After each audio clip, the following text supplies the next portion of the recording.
was going to say good morning, but it's good afternoon. Some of you may wonder why we delayed a little bit. If you can imagine, we were talking about the election. So that took a little bit of time, but then we went right into our vote for Majority Leader, and they unanimously elected me as Majority Leader, and I'm incredibly grateful for that. It's a team of 34 strong that has been amazing to work with, and we will continue to lead the Senate GOP. Now we have 2 years of leadership experience. The governor is new. We have a new Speaker of the House come in, and so we want to take that role and try to work with the other side any place that we can to build bridges to get the things done that we need to get done for Minnesota. And just a couple of them that are pretty obvious, or should be obvious, is one, we have to pass a balanced budget. I love that Minnesota requires us to balance our budget every 2 years, and so that'll be obviously a priority for all of us. We need to do tax conformity. We left a bill that was vetoed twice. We need to get that one done as well, and so those are places we'll build bridges. There's a number of other issues that we'll work on. There was a number of issues in the small omnibus bill that we did at the end of the election, or at the end of the session, and there's going to be a number of things in there that I hope that we can get done right away. But the other big news is we have a new person that will become president of the Senate, and that's SenatorJeremy Miller. Good afternoon, everyone.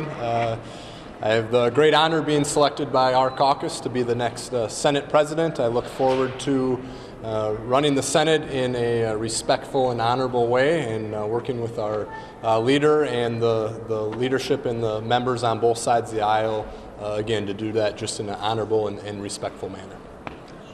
Any questions? Have you talked to the governor-elect yet about how you're going to move forward? So I actually called the governor before he called me. If you guys recall, I tried to reach out to Governor Dayton and build a bridge, and because of that, we were actually able to accomplish a number of things right away. And so I did reach out to Governor-elect Walz, and we had a good conversation about how we might try to focus on the things that are good for Minnesota. So, yes. Too soon to talk about areas where you agree and disagree on policy, whether it's the gas tax or health care or any of those issues? Well, there's a number of issues. I've heard about the gas tax, and if you look at the last 2 years, we had massive increases in spending towards roads and bridges. We can do that without a gas tax. I believe we're going to have another surplus, and so I think we all agree. I think when people say they want a gas tax, I think what they're really saying is we want roads and bridges funded. And so I think we're all committed to making sure that we do that. And so that's one of the issues that we may disagree on how we get there, but actually providing resources for roads and bridges we will do. Mr. President, will you step in and tell us the argument you made and how your experience in the Purple Caucus may inform your work going forward? Well, I don't know about the argument that I made, but I'm just, again, honored to be selected by our caucus to be the next president of the Senate. It's an incredibly important role, both presiding over the Senate and the other responsibilities that come along with that. And I'm grateful that our members have put their faith in me to do that. And I will reach across the aisle and continue to develop relationships with members on both sides of the aisle, and again, do this in the most respectful and honorable way that I can. Do you think, though, that's one of the reasons you won, is because of your relationships across the aisle, some of the moderation, some of the bipartisanship you've displayed? I think relationships in this business are incredibly important, and for the Senate President, yes, I believe that is an incredibly important role, and it may have been helpful in the decision making of our folks, yes. Senator, why do you think the Minnesotans so roundly rejected Republicans in Tuesday's election? So Republicans in the House, they lost 18 seats. I think the average in a midterm election is 17 seats. So I don't think it was unusual for a midterm. If you look at the state, rural Minnesota got redder, and the suburbs seem to have gotten a little bluer. And so we're going to look at all the data, but in the end, the big thing that I've seen is that Minnesotans like divided government. Here we are again with divided government. They want it to work. I think they like some of the ideas on both sides of the aisle, and it's our job as we work with the governor and the House is how do we find the ideas that we can all agree on. Go back to 2 years ago and look at all the things that we did find a way to get done. I really do expect that to happen again. Mr. Majority Leader, today the governor vowed there will not be a government shutdown under his watch. Will you also make the same vow that you will not be a part of that? Well, I certainly wouldn't have even mentioned the name shutdown. I mean, if you look at 2 years ago, we found a way. We almost finished during regular session. It's not my phone. I probably broke somebody's phone there, but but that certainly we're going to work towards just making sure that we get it done. And you do that by starting early. If the governor is reaching out to us and we're reaching out to him, that is a good sign to be able to communicate on all the thorny issues that we're going to have to work through. And so that would be I won't even mention that word because there's no reason we can't get it done. Senator, what do the election results say about what voters want you to do about the health care issue? I would say that it's mixed, and part of it I would say that they don't. There's a lot of issues around it that I don't think were fair. If you saw the elections from the national all the way down, they said that Republicans don't. They're concerned about people that have health issues that if they can't get insured, and that's just not true in Minnesota. All the way back to 1974, we have made sure that people with pre-existing conditions are covered through MSHA, and now we have Obamacare and MNsure, and it's still covered. And so what they do want us to do is drive down the cost of health care, and we're committed to that. If you look at the last 2 years that Republicans had House and Senate, rates literally went down for health insurance. And so we're going to work together on that. I can tell you that the Senate already has started a subcommittee last year. We had 2 doctors, Senator Jensen, who's a Republican, Senator Klein, who's a Democrat. I asked them to work on looking at the things that drive down the cost of health insurance. And we're going to continue to do that because people want the best care they can have at a price they can afford. Does that mean less government involvement and not more? So I'm of the opinion that moving towards government-run health care completely will lose the innovation that we have, drive up the costs, and people won't get everything that they thought they were going to have. When they talk about Minnesota Care for All, that is a rate that rural hospitals and places like the Mayo Clinic, I don't think can function the way they do today. And so, but we do have to figure out how do we drive down the costs, and I think we're all committed to that. A lot of House Democrats have been saying that gun safety is a priority issue for the coming session. Any appetite at all in the Senate to take up this? So related to guns, if you look at last session, there were some things that we were exploring, and I think there has been some openness to some of those things. We just started. We haven't even picked the rest of our leadership. That'll happen shortly here, and then we will caucus. But certainly that's an issue that there is some openness to finding some areas that we agree on. There are a number of senators who are now sitting in districts that have flipped from red to blue. You've got a 1-vote majority. How are you going to ensure that Democrats aren't able to peel off some of those senators, especially on issues like guns? So the question about how do we keep our 34 together, it's just like the last 2 years. Number one, we need everybody there.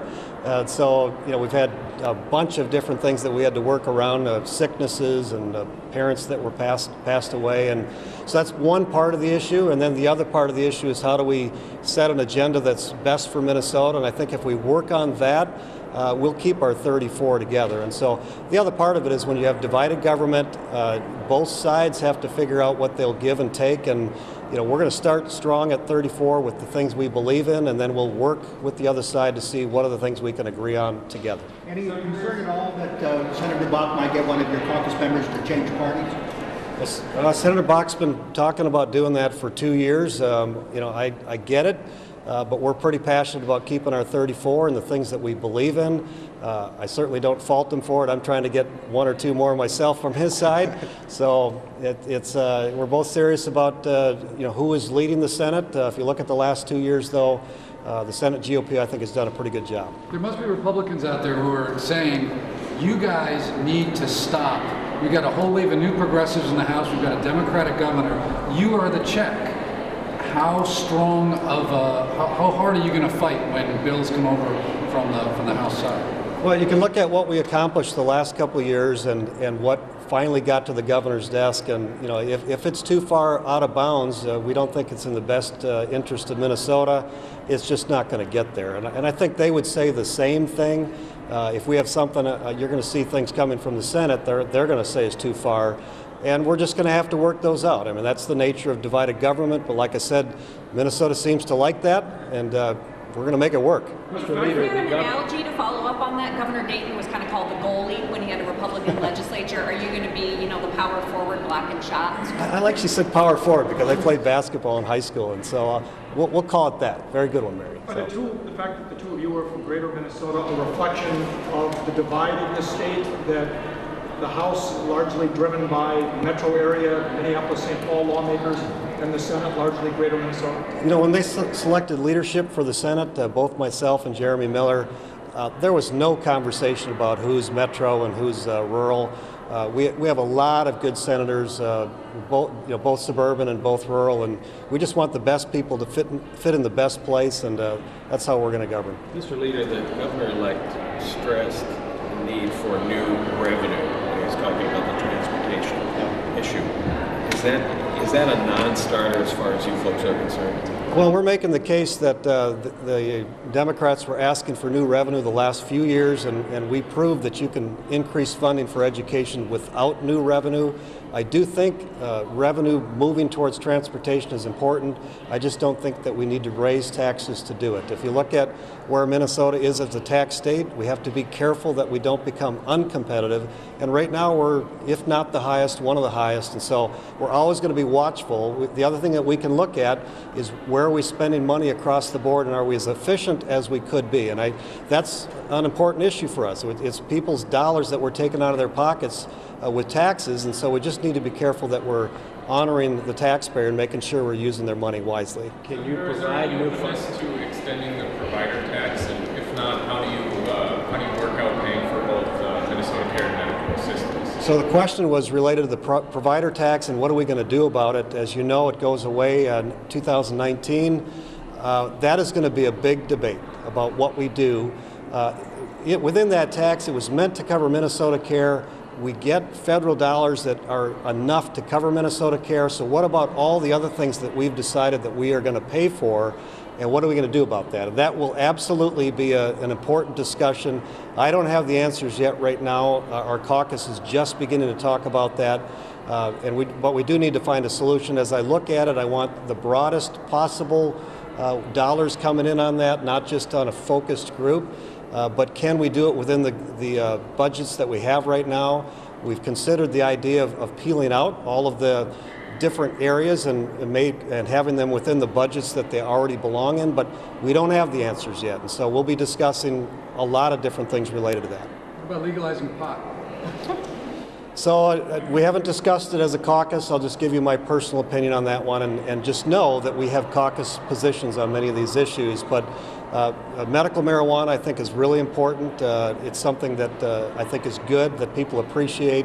But if you go beyond that into recreational, I really want more information. Now we've seen places like Colorado. I want to be able to bring in the people from Colorado and give us the results. And so we're going to look at empirical data and take a look at it.